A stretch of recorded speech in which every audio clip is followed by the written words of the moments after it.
Hello guys, कैसे हैं आप सब? आप सब बहुत अच्छे होंगे, ये मैं उम्मीद कर सकती हूँ। और बच्चों, अब हम यहाँ पर लेकर चल रहे हैं आज अपने इस वीडियो में चैप्टर नंबर 14 स्टैटिक्स यानी कि सांख्यिकी। और सांख्यिकी के इस चैप्टर में हम केस स्टडी बेस्ड क्वेश्चंस को डिस्कस करने वाले हैं।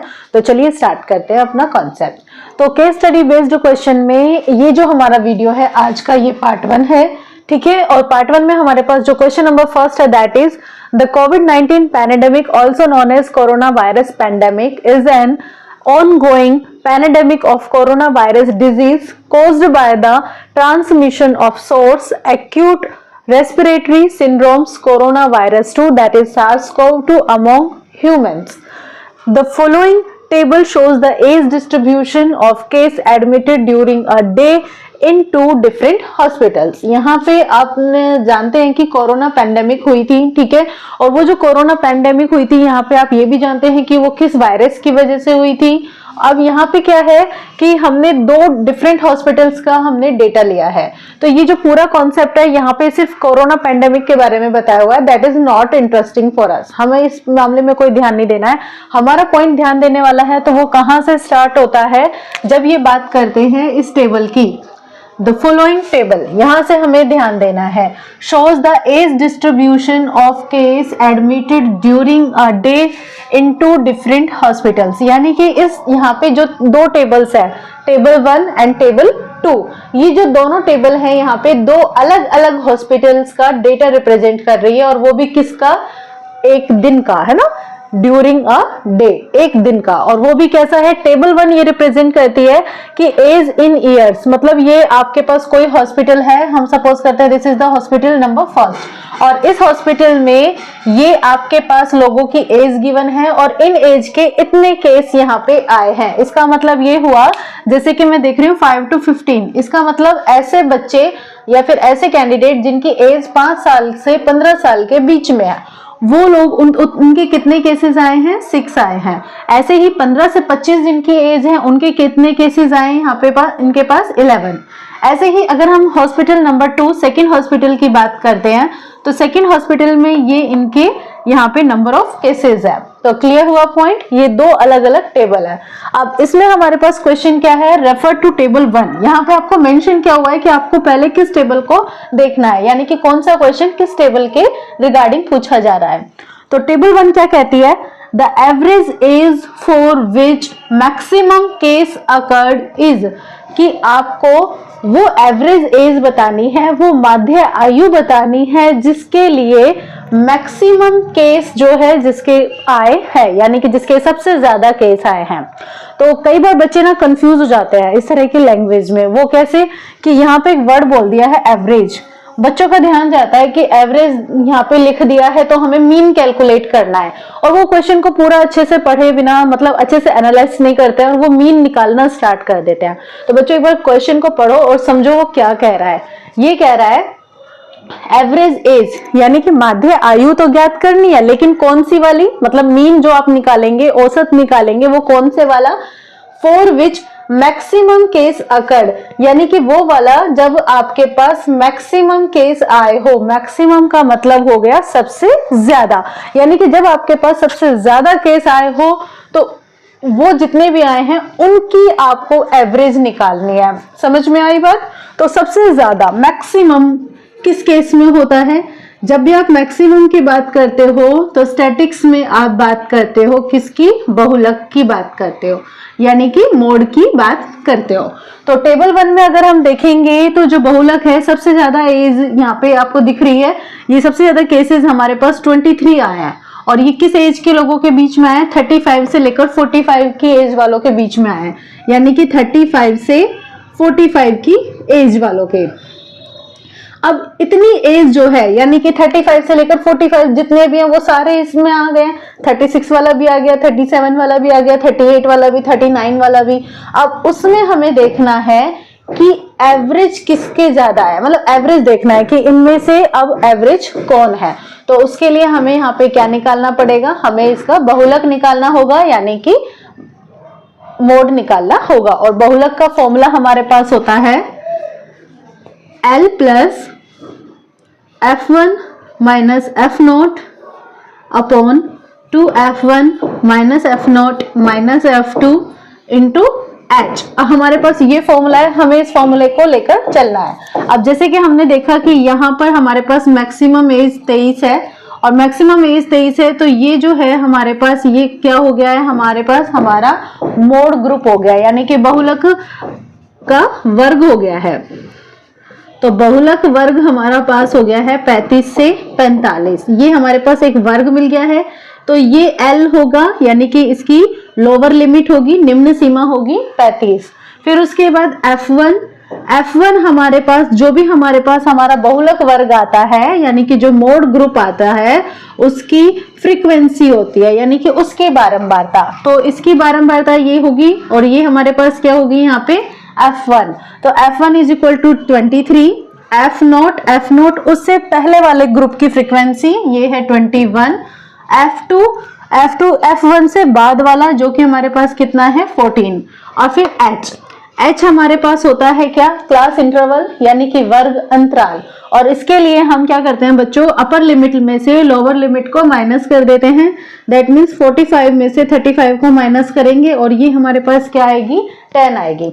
अब आप वैल्यू रख दो यहाँ पे, ठीक है। मैं इसको कैपिटल M से रिप्रेजेंट करती हूँ, L that means 35 plus F1 ये हो गया 23 minus F0 is equal to 21, फिर अपॉन में 2F1, यानी कि 2 को 23 से मल्टीप्लाई करना है, फिर F0 21, F2 यानी कि 14, और फिर उसके बाद इनटू में H, और H हमारे पास क्या है 10।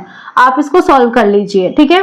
This is equal to 35 plus 23 में से 21 माइनस हुए, आपको मिला 2, फिर नेक्स्ट 2 और 23 मल्टीप्लाई होंगे, हो गया 46। ये माइनस माइनस वाले हम एक साथ ले लेते हैं, यानी कि 35 और इंटू 10। नेक्स्ट टाइम सोल्व करते हैं, 35 प्लस 2 इस 10 से मल्टीप्लाई होगा 20, फिर इसके बाद 46 में से 35 को माइनस कर दो, ठीक है। तो 35 को माइनस करेंगे तो 6 में से 5 गया 1 और 4 में से 3 माइनस हुआ 1। आप इसको प्लस कर लीजिए, प्लस करेंगे 11 5 जा 55, कैरी हो गई 5, 11 3 जा 33 और 5 38, plus 20 upon 11 is equal to 405 upon 11। आप डिवाइड करेंगे तो 11 3 जा 33, 7 बचेगा यहाँ पे, 7 और 5 यानी कि 75 हो जाएंगे। तो यानी कि 11 6 जा 66 और 75 में से 66 माइनस होगा तो 9 आएगा, यानी कि 90, लेकिन यहाँ पे कुछ और नहीं है तो हमने पॉइंट लगाया। तो 11 8 जा 88 और फिर उसके बाद 2 बचेगा हमारे पास, ठीक है, और फिर 20 यानी कि 20 यानी कि 36.1, ठीक है। तो अब आपके पास 20 आपके पास था, आपने बोला 11 1 जा 11, तो आपके पास क्या बचा 9, तो अगेन आपके पास 8। तो आप इसे राउंड ऑफ कर देंगे और राउंड ऑफ करके ये आपके पास कितना हो जाएगा 36.82, ठीक है बच्चा। और यहाँ पे हम देखेंगे तो ये हमारा सी ऑप्शन हमारा आंसर हो जाएगा। आपको क्लियर है, समझ में आया।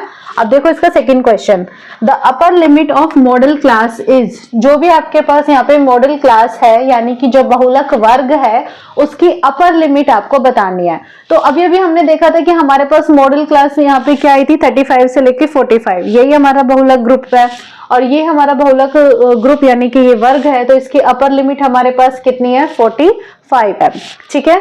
तो आप ये नोट कर लीजिए, उसके बाद हम लेकर चलेंगे नेक्स्ट क्वेश्चंस। इसके बाद अब हम नेक्स्ट क्वेश्चन ले लेते हैं, क्वेश्चन नंबर 3। बच्चों जो सेकंड टेबल थी वो अभी मैंने थोड़ी देर के लिए यहाँ से इरेज कर दी है, ठीक है। और उसके बाद जब नेक्स्ट क्वेश्चन में जब भी हमें टेबल 2 के लिए नीड होगी तो मैं यहाँ पे वो दोबारा से बना दूंगी, ठीक है। तो क्वेश्चन नंबर 3 देखो, the mean of the given data is, आपके पास ये जो डाटा है इसका अब आपको यहाँ पे मीन कैलकुलेट करना है कि मीन आपका क्या है। तो बच्चों मीन यानी कि माध्य निकालने के लिए आपके पास कुछ मेथड्स होते हैं। एक तो होती है प्रत्यक्ष विधि यानी कि डायरेक्ट मेथड। डायरेक्ट मेथड जब आपके पास होता है तब आप यहाँ पे इस वाले फॉर्मूले का यूज करते हैं, summation of fi upon summation of fi, ठीक है। ये आप कब यूज करते हैं, जब आप डायरेक्ट मेथड से निकाल रहे हैं। और डायरेक्ट मेथड के अलावा जो नेक्स्ट मेथड होता है हमारे पास, ठीक है, एज्यूम्ड मीन मेथड। तो अगर आप एज्यूम मीन मेथड यानी कि कल्पित माध्य वाली मेथड से अगर आप कैलकुलेट करते हैं तो उस समय हमारे पास ये वाला फॉर्मूला होता है, ठीक है, a plus summation fi di upon summation fi। Okay, और यहाँ पर आपके पास ये जो di होता है दिस इज द डेविएशन, और डेविएशन किससे होता है, x की वैल्यू से डेविएशन होता है, इसमें से हम a को माइनस कर देते हैं। ठीक है, और इसके अलावा एक और मेथड होता है जो कि स्टेप डेविएशन मेथड होता है, लेकिन ये कब कब आपको यूज करना पड़ता है, मतलब वैसे आप चाहे तो आप कोई भी मेथड यूज कर सकते हैं, लेकिन जनरली जो ज्यादातर यूज किया जाता है दैट इज डायरेक्ट मेथड, उस मेथड का हम यूज करते हैं। लेकिन अगर हमारे पास जो नंबर्स है, ठीक है, नंबर्स थोड़े बड़े हैं जिनकी कैलकुलेशन में हमें लगता है कि हमें ज्यादा टाइम लगेगा, तो उसके लिए हम यहाँ पे क्या करते हैं, इस मेथड का यूज करते हैं, कल्पित माध्य विधि का यूज करते हैं। ठीक है, और जब कल्पित माध्य वाला कॉन्सेप्ट भी अगर लगता है कि और भी बहुत ज्यादा बड़े नंबर है, ज्यादा बड़ी बड़ी संख्याएं हैं, तो उस कंडीशन में हम स्टेप डेविएशन का यूज करते हैं। और स्टेप डेविएशन में हम क्या करते हैं, यहाँ पे डी की जगह हमारे पास यू आ जाता है। ठीक है, हमारे पास क्या आ जाता है, यू आ जाता है, तो एक्स बार होता है यहाँ पे ए प्लस में summation of F I you I upon में समेशन ऑफ एफ आई। लेकिन अब हम यहाँ पे क्या करते हैं, एच से मल्टीप्लाई भी करते हैं। अब वो क्यों करते हैं, बिकॉज जब आप यू आई निकालते हो ना, तो इसके लिए आपको ये जो डी आई आपने निकाला है एक्स आई माइनस ए तो करते ही हैं और एच से डिवाइड भी करते हैं। ठीक है, अब देखो इनको याद रखने का टेक्निक क्या है, आपको ये जो आपको मैंने यहाँ पे फॉर्मूलाज बताए हैं, इनको फॉर्मूलाज को लर्न करने का टेक्निक क्या है, बहुत इजी सा टेक्निक है। आप ये जानते हो X bar that is equal to summation of F I X I upon F I, ये तो बिल्कुल इजी है जो आपने 9th क्लास में भी पढ़ा है। अब हम यहाँ पे क्या करते हैं, कल्पित माध्य लेते हैं ना, एज्यूम्ड मीन लेकर चलते हैं, और वो हमारे पास क्या होता है ए, और ए हमने कैसे निकाला, हमने एक्स आई में से ए को माइनस किया। भाई ए को माइनस किया ना, ए को दुख पहुंचा, तो ये जो फॉर्मूला है हमें क्या करना है, इस एक्स की जगह हटाकर डी रख देना है, और अब यहाँ पे दुख पहुंच रहा है इसको, तो हम क्या कर देंगे, यहाँ पे कैसे हुआ, माइनस किया था ना, चलो प्लस कर दिया। ठीक है, सिंपल सा लॉजिक है, यहाँ माइनस कर रहे हैं तो फॉर्मूले के अंदर हम प्लस कर देंगे। अब ऐसे ही नेक्स्ट वाला थर्ड वाला कॉन्सेप्ट वो क्या है हमारे पास, स्टेप डेविएशन मेथड, पद विचलन विधि या पग विचलन विधि भी बोलते हैं। इसमें आप डी आई की जगह, मतलब डी आई वाला स्टेप तो लेते ही लेते हो, देखो एक्स आई में से ए तो माइनस करते ही करते हो। ठीक है, अब ये माइनस कर रहे हो तो कोई दिक्कत ना हो तो आपने इसको प्लस कर दिया, तो यहाँ पे तो ठीक है। लेकिन अब यहाँ पे आप एक काम और कर रहे हो, वो क्या, एच से डिवाइड कर रहे हो ना, और एच से डिवाइड करके जो भी वैल्यू आ रही है आप उसको क्या बोल रहे हो, यू आई। तो बस सिंपल सी बात है, देखो माइनस किया था तो प्लस कर दिया, हिसाब बराबर। अब यहाँ पे डिवाइड कर रहे हैं, तो डिवाइड करने के लिए अब आपको मतलब हिसाब बराबर करना है, आप क्या करोगे, मल्टीप्लाई कर दोगे। सो सिंपल, ये आपकी टेक्निक्स है फॉर्मूला दिमाग में रखने की। तो चलिए अब हम स्टार्ट करते हैं, हम किसी भी मेथड से ये क्वेश्चन सॉल्व कर सकते हैं। तो उसके लिए हम सबसे पहले हमें यहाँ पे लिखनी होती है कि एज क्या क्या है, आपको एक टेबल बनानी होगी, उसमें आपके पास एज है 5 से 15, फिर उसके बाद 15 से 25, next 25 to 35, again 35 to 45, 45 to 55 and the last 55 to 65। अब ये जो आपने एज ग्रुप आपने निकाला है, आपको इसके लिए क्या करना है, एक्स आई की वैल्यू कैलकुलेट करनी है। एक्स आई का मतलब होता है कि जो भी आपका क्लास है उसका साइन यहाँ पे आपको मेंशन करना है, वर्ग चिन्ह बोलते हैं इसको। और बेटा हम इसके लिए क्या करते हैं, तो आपको मैं एक फॉर्मूला बता दूं, एक्स आई कैलकुलेट करने के लिए जो लोअर लिमिट होती है जो अपर लिमिट होती है दोनों को प्लस करके 2 से डिवाइड करना होता है। ठीक है, लोअर और अपर दोनों को, यानी कि ये 5 है और ये 15, 5 और 15 को प्लस किया, कितना आया 20 को किससे डिवाइड करना है 2 से, कितना आया 10। तो लॉजिक ये है कि हमें इन दोनों के बीच की वैल्यू चाहिए, 5 और 15 इनके बीच में कौन आता है 10। सिमिलरली 15 और 25 इनके बीच में कौन आता है, ये आएगा 20। ठीक है, तो आप बार बार इनको प्लस कर सकते हो, जैसे 25 और 35 को प्लस किया तो 60 आया, और 60 में 2 से डिवाइड किया कितना आया 30।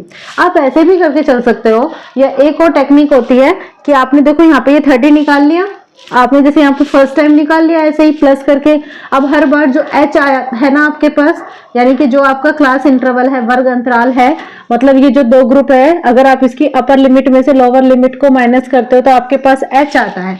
इस एच को हर बार ऐड करते हुए चल दो। ठीक है, देखो 10 में 10 ऐड किया 20 में फिर ये क्योंकि 10 ही आएगा, 20 में 10 ऐड किया 30, फिर यहाँ 40, यहाँ 50 और फिर यहाँ 60। ठीक है, दोनों तरीके बता दिए मैंने। आप चाहो तो इन दोनों को जोड़कर 2 से डिवाइड करके भी लिख सकते हो, या फिर आप सबसे पहले वाला निकाल लो ऐसे और हर बार h को प्लस ऑन करते हुए चले जाओ तो आपके पास एक्स आई निकल आएगा। अब उसके बाद आपको क्या करना है, यहाँ पे एफ आई लिखनी है। एफ आई हमारे पास ये वाली वैल्यूज हैं 6, 11, 21, फिर उसके बाद 23, फिर 14 एंड 5।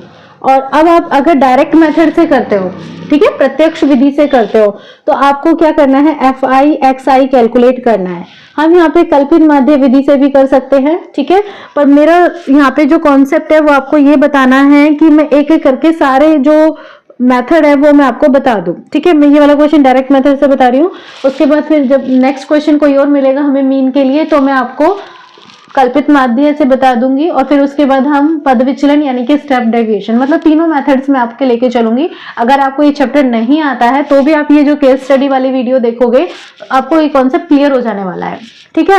एफ आई एक्स आई में मतलब हम इनको मल्टीप्लाई कर दे, 6 को 10 से मल्टीप्लाई किया 60, 11 को 2 से मल्टीप्लाई किया 220, 21 को 3 से किया 63 और ये 0, 23 को 4 से किया 92 एंड दिस इज 0, 14 को 5 से किया 70 एंड दिस इज 0, 5 को 60 से किया एंड दिस इज 300, ठीक है।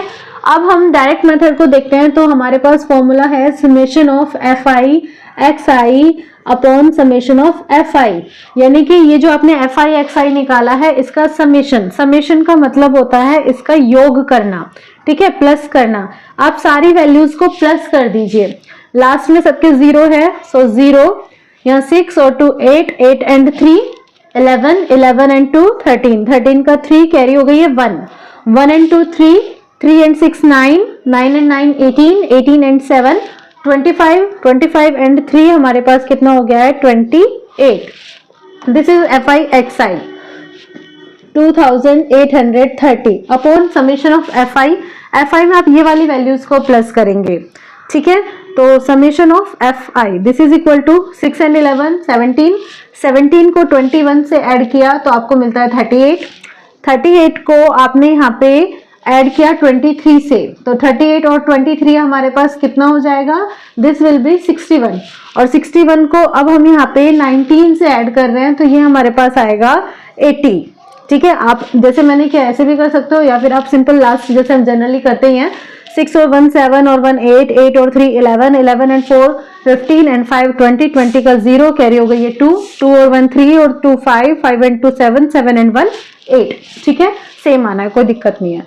80 ये कैंसिल, तो आपके पास मिला 283 अपॉन 8। अब आप डिवाइड करेंगे, 8 3 जा 24, यहाँ पे बचेगा 4, 43 हो जाएंगे आपके पास, फिर 8 5 जा 40 और फिर उसके बाद पॉइंट लगेगा तो 3 बचेगा तो 30 हो गया, 3 0, तो अगेन 8 3 जा 24, फिर उसके बाद 6 बचेगा, 6 0, 8 7 जा 56, ठीक है। और अब हम यहाँ पे देख रहे हैं कि ये वाली वैल्यू हमारे पास कहाँ है, ठीक है। तो यहाँ पे देखो 26.2 नहीं है, 32.4 नहीं है, 33.5 नहीं है और 35.4 है। That means we have to round off it, हमें इसे राउंड ऑफ करना होगा। और हम ये देख रहे हैं कि पॉइंट के बाद नेक्स्ट डिजिट को हम तब राउंड ऑफ करते हैं कि जब इसके बाद वाला डिजिट 5 हो या फिर 5 से ज्यादा। तो हम देख रहे हैं 7 है यानी कि 5 से ज्यादा है, तो हम 3 को फॉरवर्ड कर देंगे, आगे ले जाएंगे यानी कि 4 हो जाएगा, ठीक है। So D option is our correct answer. तो आप ये नोट कर लीजिए। उसके बाद नेक्स्ट क्वेश्चन लेकर चलते हैं, question number 4। Now the question number 4, और क्वेश्चन नंबर 4 में हमसे पूछ रहे हैं द मोड इज। अब आप ना टेबल 2 की बात कर रहे हो, जो दूसरी टेबल थी ना अब हम उसकी बात कर रहे हैं, और इसका मोड पूछा है, यानी कि अब आपको इसका बहुलक बताना है क्या है। तो बहुलक बिल्कुल वैसे ही आपको कैलकुलेट करना है जैसे हमने इसका फर्स्ट क्वेश्चन में किया था। तो उसके लिए आपके पास फॉर्मूला क्या होता है, formula is L plus F1 minus F0 upon 2F1 minus F0 minus F2 into H, ठीक है। और इसको कैलकुलेट करोगे तो आपको आपका बहुलक यानी कि आपका मोड मिल जाएगा। तो उसके लिए आपको सबसे पहले आपको देखनी है आपकी मोड क्लास कौन सी है, यानी कि जो भी आपका बहुलक है उसका आपको वर्ग देखना है कि वो कौन सा है। और बहुलक वर्ग आपको कब मिलेगा, जब आप देखोगे कि किसकी फ्रीक्वेंसी, किसकी बारंबारता सबसे ज्यादा है। तो बारंबारता यहाँ पे हमारे पास 42 की सबसे ज्यादा है ना, 42 की सबसे ज्यादा है। तो इसका वर्ग हमारे पास क्या है, वही सेम 35 से 45, यानी कि 35 से 45 साल के ही जो लोग थे वो ऐसे थे जिनको कोविड हुआ था, ठीक है। मतलब कोविड तो सबको हुआ था लेकिन ये लोग यहाँ पे ज्यादा थे। अब आप यहाँ पे ये आपके पास आ चुकी है बहुलक वर्ग, तो आपके पास ये इसकी क्या है लोअर लिमिट, यानी कि L की वैल्यू कितनी है हमारे पास 35। फिर उसके बाद F1 चाहिए, F1 यही होगी आपके पास इसकी बारंबारता, इससे पहले वाले की होगी F0 और इसके बाद वाले की होगी F2। आप ये वैल्यूज यहाँ पे नोट कर लीजिए। F1 हो गया 42, ठीक है, F0 हमारे पास हो गया है 10 और F2 हमारे पास हो गया है 24 और जो लास्ट वैल्यू है वो अब हमें किसकी चाहिए, H की। H हमारे पास क्लास साइज जो भी वर्ग अंतराल है, तो हमारे पास वर्ग आया 35 से 45, तो हम अपर लिमिट में से लोअर लिमिट को माइनस करेंगे and this is equal to 10। तो ये सारी वैल्यूज आपको इस फॉर्मूला में रख देनी है और आपका आंसर आ जाएगा। तो आपका formula m is equal to L हमारे पास कितना है 35 है, प्लस F1 हमारे पास कितना है बच्चे 42 है, माइनस F0 हमारे पास कितना है बेटा 10 है, देखो। उसके बाद अपॉन 2 F1 यानी कि 2 को 42 से मल्टीप्लाई किया, F0 10 हो गया, F2 जो कि 24 है और H हमारे पास कितना है 10। अब आप सॉल्व कीजिए, 35 प्लस 42 में से 10 आपको माइनस करना है यानी कि 32, फिर उसके बाद 2 को 42 से मल्टीप्लाई किया 84, इन दोनों को प्लस कर दिया, साइन हो गया माइनस का, और ये 10 जो मल्टीप्लाई हो रहा है इसको हम यहाँ पे साइड में ऐसे लिख देते हैं। अब 35 प्लस 10 से मल्टीप्लाई किया 320 अपॉन 84 में से 34 को माइनस कर दो तो हमारे पास 4 - 4 0, 8 - 3 हमारे पास आया कितना 5, ये हो गया 0 से 0 कैंसिल। तो आपको मिला यहाँ पे 35 प्लस 32 अपॉन 5। अब आप सॉल्व करेंगे तो 35 प्लस, मैं 5 से डिवाइड कर देती हूँ 32 को, तो 5 6 जा 30 पॉइंट हो गया, तो 2 बचा, 2 0 20 यानी कि 5 4 जा 20। आपने प्लस किया 35 और 6 हो गया 41.4 यानी कि ए ऑप्शन हमारा आंसर हो गया। आपने देखा, आपको सेम टाइप का क्वेश्चन आपको 2 बार करने को यहाँ पे मिल गया है, क्वेश्चन नंबर 1 में भी और क्वेश्चन नंबर 4 में भी, ठीक है, मतलब दोनों में ही आपको मोड निकालना है। अब आप इसे नोट कर लीजिए, उसके बाद नेक्स्ट क्वेश्चन लेकर चलते हैं हम, क्वेश्चन नंबर 5। नाउ अब हमारे पास ये जो क्वेश्चन नंबर 5 है ये हमारे पास मीडियन का है। तो आप देख रहे हैं, जैसे समझ भी पा रहे हैं कि आपने अभी तक सिर्फ एक ही केस स्टडी बेस्ड क्वेश्चन यहाँ पे देखा और उसी एक केस स्टडी बेस्ड क्वेश्चन में आपको मीन भी कैलकुलेट करने को मिल गया, आपको मोड भी कैलकुलेट करने को मिल गया और आपको मीडियन भी, यानी कि आपने माध्य भी कैलकुलेट करके देख लिया, यहाँ पे बहुलक भी आप कर रहे हो और तीसरा आपके पास क्या बचा माध्यिका, आप वो भी यहाँ पे कैलकुलेट करके देख रहे हो, है ना। तो मतलब एक तरीके से ये कह सकते हो कि कंप्लीट चैप्टर जो है आपका वो यहीं पे रिवाइज हो गया, इसी एक क्वेश्चन के अंदर रिवाइज हो गया। So this video is going to be very important, आपको ये बहुत इंपॉर्टेंट वीडियो होने वाली है, आपको बहुत मतलब नीड है इसको देखने की अगर आपको इस चैप्टर के कॉन्सेप्ट थोड़े आपके वीक है तो अब आपको यहाँ पे मीडियन आपको कैलकुलेट करना है। दैट मीन्स अब आपको बच्चे यहाँ पे माध्यिका यहाँ पे कैलकुलेट करनी है, और जो माध्यिका है उसका अगर आप फॉर्मूला देखें मीडियन का तो वो होता है L प्लस, अब हमारे पास n/2 माइनस में CF अपॉन में F इंटू H, यानी कि माध्यिका के लिए आपको CF भी चाहिए, ठीक है, CF आपको कैलकुलेट करना है।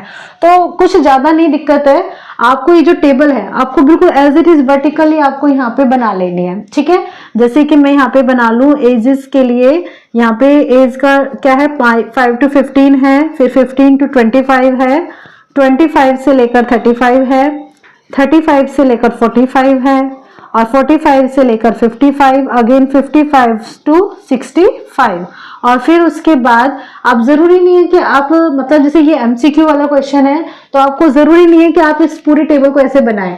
आपके पास जो क्वेश्चन पेपर होता है ना, आप अपने माइंड में ऐसे भी रख सकते हो, पेंसिल से जैसे दिमाग में रख लिया ये हो गया 8 और फिर यहाँ पे +1 करके वहां पे भी कर सकते हो, लेकिन एक कंप्लीट क्वेश्चन चाहिए तो आपको तो ये मतलब लिखना ही पड़ेगा। और जब आप कैसे लिखोगे तो इसलिए मैं आपको प्रॉपर लिख के बता रही हूँ ताकि अगर आपको कॉन्सेप्ट थोड़ा सा भी इधर उधर हो तो आप इसे कवर कर सको। अब इसके बाद आपके पास जो F है वो F हमारे पास कितना है 8, 16, फिर 10, फिर 42, फिर 24 और फिर 12। अब आपने देखा होगा बच्चे हम ना यहाँ पे x कैलकुलेट नहीं कर रहे हैं ना, xi नहीं लिखा ना मैंने, क्यों नहीं लिखा, क्योंकि इस पूरे फॉर्मूले में कहीं पर भी x की वैल्यू की कोई जरूरत ही नहीं है। जब जरूरत नहीं है तो हम क्यों लेकर चले, नहीं ना। तो हमें क्या चाहिए, हमें चाहिए तो n, पहली बात देखो हमें चाहिए n, और बच्चे यहाँ पे जो n होता है वो समेशन f होता है। तो जो भी आपके पास बारंबारताएं हैं हम इनका समेशन निकाल ले तो वो हमारे पास n हो जाएगा। चलो टोटल करके देखो आपके पास ये कितना आएगा, 8 और 6 हो गया हमारे पास 14, 14 एंड 2 हो गया 16, 16 एंड 4 हो गया 20, 20 और 2 हो गया 22, कैरी हो गई है 2, फिर 1 3, 4 और 4 8, 8 एंड 2 10 और 1 11, ये हमारे पास इतना आ चुका है। ठीक है, तो इसका मतलब ये हमारे पास 112 आ गया n। अब आपको क्या चाहिए, n/2 चाहिए, तो n/2 इसका मतलब आपको 2 से ये डिवाइड कर देना है और ये हमारे पास कितना हो गया 56, n/2 मिल गया। उसके बाद अब आपको चाहिए यहाँ पे l यानी कि लोअर लिमिट, निम्न सीमा। अब यहाँ पे किसकी निम्न सीमा, माध्यिका वर्ग की निम्न सीमा। माध्यिका वर्ग कैसे छाटोगे, तो बच्चा आप यहाँ पे देखोगे कि ये जो आपका n/2 आ रहा है 56, ये ही आपका डिसाइड करेगा क्या कि आपका यहाँ पे जो भी मीडियन है उसकी क्लास क्या है, यानी कि आपका माध्यिका का ग्रुप या फिर आप उसे बोलेंगे वर्ग, माध्यिका का वर्ग क्या है, ये सिर्फ यही वैल्यू डिसाइड करेगी। और वो कैसे डिसाइड करेगी, तो उसके लिए अब आपको CF यहाँ पे कैलकुलेट करना है। और CF कैसे कैलकुलेट करोगे, जो भी 8 है वो तो एज इट इज लिख दो। अब ये 8 इस 16 से प्लस करो, 8 और 16 कितने हो गए 24। अब इस 24 को 10 से कर दो 34, 34 को 42 से अब आप यहाँ पे प्लस कर दो 76, इसको 24 से प्लस कर दो तो ये हमारे पास कितना आया 100, और इसको 2 से प्लस कर दो तो ये हमारे पास आया 112। आप यहाँ पे एक बात नोटिस करना कि जो भी आपके पास CF में लास्ट वैल्यू आएगी वो हमारे समेशन ऑफ F के इक्वल आएगी। ठीक है, तो अब आपको यहाँ पे क्या देखना है, माध्यिका वर्ग लेना है। तो माध्यिका वर्ग के लिए आप देखोगे कि ये जो आपका 56 है ये कहाँ पे लाई कर रहा है, कहाँ पे ये मतलब इसकी वैल्यू एग्जिस्ट कर सकती है। तो हम देख रहे हैं यहाँ पे 8 है, मतलब 8 तक के यहाँ आएंगे, फिर 24 तक के यहाँ आएंगे, 34 तक के यहाँ आएंगे, और 34 से जो बाद में है वो कहाँ आएंगे, नेक्स्ट वाले में आएंगे। यानी कि इस वाले ग्रुप में आपके पास 35 से लेकर कहाँ तक के लोग आ रहे हैं 76, मतलब इतनी बारंबारता आपके पास आ रही है 35 से लेकर 76, क्योंकि 34 तक की तो यहाँ पे आ रही है। आपको कितनी चाहिए 56 चाहिए, तो 56 तो इनके बीच में ही होता है भाई, 35 से 76 के बीच में ही तो आता है 56। तो इसका मतलब हमारा जो ये ही है यही हमारा क्या हो गया यहाँ पे माध्यिका ग्रुप। तो माध्यिका वर्ग हमारे पास कितना हो गया 35 से 45। समझ में आया ना, नहीं आया? देखो आपको क्या देखना है, आपको ये देखना है कि आपका n/2 कितना आ रहा है, आपका आ रहा है वो 56। अब आपको वो CF में देखना है कि 56 वाली बारंबारता कहाँ पे है। अब हम देख रहे हैं कि 8 तक की यहाँ आ रही है, फिर उसके बाद 24 तक के यहाँ, मतलब 8 के बाद कौन आया 9, तो 9 से लेकर 24 तक के यहाँ पे आएंगे, फिर 24 के बाद कौन आया 25, 25 से लेकर 34 तक के यहाँ आएंगे, और ऐसे ही 35 से लेकर 76 तक के यहाँ आएंगे, और 35 से 76 के बीच में क्या आता है 56, तो 56 भी कहाँ पे आएगा, इसी ग्रुप में आएगा। और ये ग्रुप किसका है 35 से 45। तो हमारा जो मीडियन क्लास है वो हमारी क्या हो गई है 35 से लेकर 45 हो गई है, और इसकी लोअर लिमिट हमारे पास कितनी है 35। इसका मतलब हमारे पास यहाँ पे L की वैल्यू कितनी आ गई है, दिस इज इक्वल टू 35। अब देखो और क्या क्या चाहिए आपको, L हो गया, n/2 हो गया, अब आपको चाहिए CF। ठीक है, CF आपके पास ये जो आपका माध्यिका वाला वर्ग होता है, ठीक है, माध्यिका वाला वर्ग, इससे ठीक पहले वाला वर्ग, इससे ठीक पहले वाला वर्ग कौन है 25 से लेकर 45। इसकी जो संचयी बारंबारता है वो आपकी यहाँ पे CF होती है। ठीक है, समझ गए ना, मतलब जो भी आपका मीडियन यहाँ पे क्लास आई, ये माध्यिका ग्रुप आया, इससे ठीक पहले वाला वर्ग, और वो कौन सा है 25 से 35। उस 25 से 35 की जो संचयी बारंबारता है, जो क्यूमुलेटिव फ्रीक्वेंसी है, यानी कि जो CF है वो कितनी है 34। तो ये हमारी CF की वैल्यू हो जाएगी। ठीक है, और नेक्स्ट अब आपको किसकी वैल्यू चाहिए, F की। F हमारे पास बच्चे क्या होगी, जो भी हमारा यहाँ पे माध्यिका ग्रुप है ये, इसकी बारंबारता, और वो कितनी है हमारे पास 42 है। ठीक है, ये देखो इसकी बारंबारता तो हमारे पास 42 ही है। नेक्स्ट अब आपको चाहिए H यानी कि वर्ग अंतराल, और वो हम 45 में से 35 को माइनस कर देते हैं, तो हमारे पास कितना आ गया 10। तो ये सारी वैल्यूज आप इस फॉर्मूले में, इस वाले फॉर्मूले में रख दीजिए, तो आपको यहाँ से माध्यिका यानी कि मीडियन मिल जाएगा। चलिए वैल्यू रख के कैलकुलेट करते हैं। L का मतलब 35 प्लस n/2 हमारे पास कितना आया 56 minus CF this is equal to 34 upon F is equal to 42 multiply by H is equal to 10। Solve करो 35 प्लस माइनस करते हैं 6 माइनस 4 हो गया 2 5 माइनस 3 हो गया 2 22 अपॉन 42 और ये मल्टीप्लाई हो गया 10 से। आगे सॉल्व करेंगे 35 प्लस 220 अपॉन 42 जिसे कैंसिल हो रहा है हम कैंसिल कर सकते हैं, है ना। 2 से कैंसिल हो रहा है, देखो 2 से 21 टाइम्स और 2 से ये 110 टाइम्स और इसके अलावा तो ये किसी से कैंसिल हो नहीं रहे, यानी कि हमारे पास बचा 35 प्लस 110 अपॉन 21। अब 110 यानी कि 110 में आप 21 से डिवाइड कर रहे हो तो 21 की टेबल बोलोगे तो 21 से आप यहाँ पे देख रहे हो ये कितनी बार आपका मल्टीप्लीकेशन हो जाएगा 21 5 जा 105 यानी कि 5 टाइम।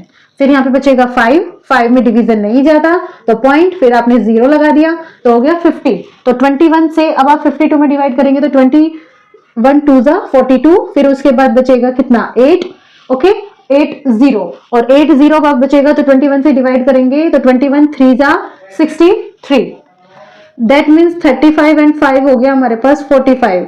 सो इट इज 35 और 5 हो गया 40, इट इज 40.23 40.2333 ये मिल गया आपको बी ऑप्शन। ठीक है, तो ये हमारा हो गया है क्वेश्चन नंबर 5। आपका ये वाला क्वेश्चन 1 जो कि स्टडी बेस्ड जो क्वेश्चन था वो आपका अब यहाँ पे कंप्लीट हो गया है, आप इसे नोट कर लीजिए। इसके बाद अब हम नेक्स्ट कॉन्सेप्ट लेकर चलते हैं next case study based question में। अब हमारे पास जो क्वेश्चन है वो नेक्स्ट क्वेश्चन है, अब हम उसको समझेंगे कि क्या करना है। The weights in kilograms of 50 wrestlers are recorded in the following table। आप देख रहे हैं बच्चों, आपको यहाँ पे एक टेबल दी हुई है और इस टेबल में आपको 50 रेसलर्स यानी कि 50 जो पहलवान है जो कुश्ती करते हैं उनका वजन का डाटा दिया हुआ है ना, कि उनका वजन कितना है और वो भी किलोग्राम में।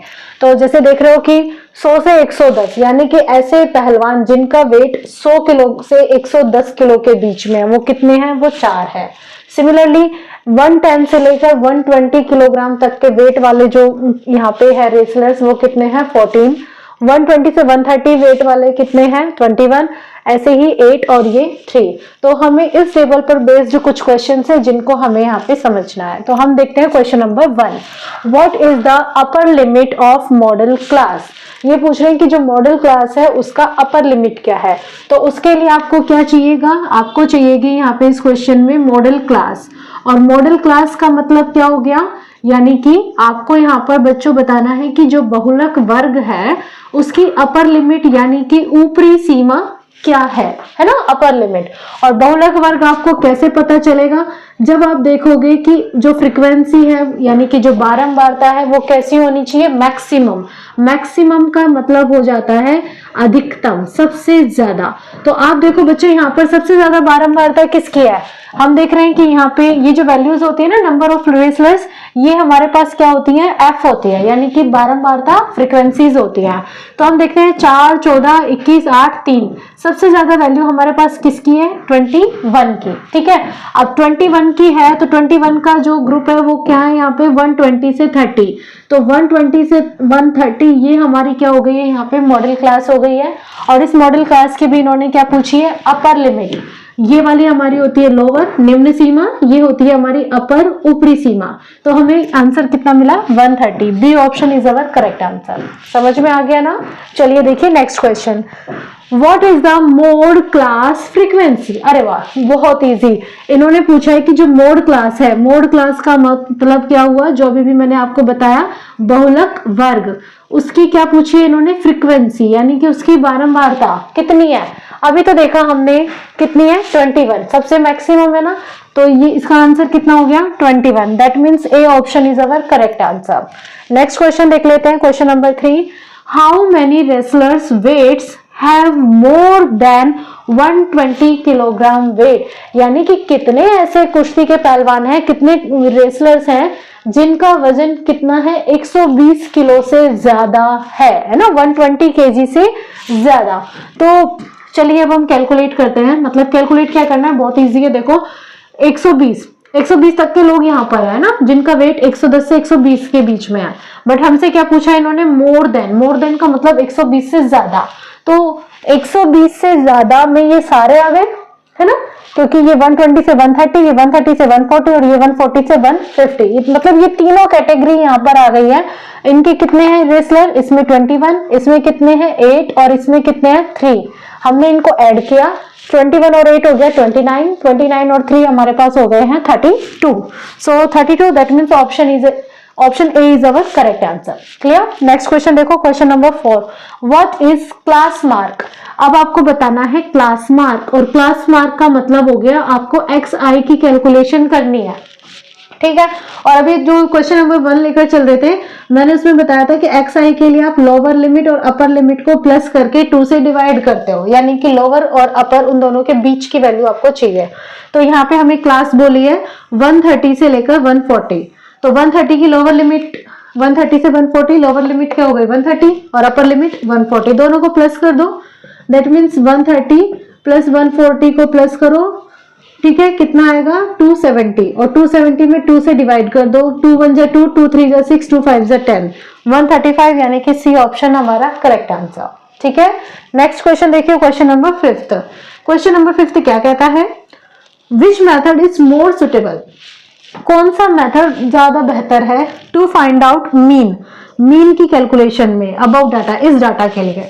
आपको ध्यान होगा मैंने भी आपको 3 मेथड बताए थे, पहला था प्रत्यक्ष विधि यानी कि डायरेक्ट मेथड, दूसरा था स्टेप डेविएशन मेथड है ना, पद विचलन विधि, और तीसरा था एज्यूम्ड मीन यानी कि कल्पित माध्य विधि। तो मैंने आपको क्या बताया था कि हम देखते हैं कि हमारे पास संख्याएं कैसी हैं। अगर हम यहाँ पे नोटिस करें तो हमारी संख्या 100 से 110, 110 से 120 इसके बीच में है, मतलब ये थोड़ी बड़ी बड़ी संख्या है। और जब ज्यादा बड़ी संख्याएं होती हैं तो स्टेप डेविएशन वाला था वो हम यूज करेंगे, ठीक है। जब छोटी संख्याएं होंगी तो डायरेक्ट, जो थोड़ी सी बड़ी बीच वाली संख्याएं होंगी जैसे कि 60, 70, 50, मतलब 50 तक ऐसी होंगी तो हम बात करेंगे किसकी, कल्पित माध्य की। और जब 100, 200, 1000 वगैरह संख्या में पहुंच जाएंगे तो हम बात करेंगे पद विचलन यानी कि स्टेप डेविएशन की। तो सी ऑप्शन हमारा यहाँ पे करेक्ट आंसर होगा, ठीक है बच्चों, आप नोट कर लीजिए इस क्वेश्चन को। तो ये हमारे इस वीडियो का फर्स्ट पार्ट था, मतलब जो स्टैटिक्स वाला जो चैप्टर है उसका ये फर्स्ट पार्ट था। सेकेंड पार्ट में हम जल्दी मिलेंगे अदर क्वेश्चंस के साथ, तब तक के लिए bye bye, tata, thank you so much for watching this channel.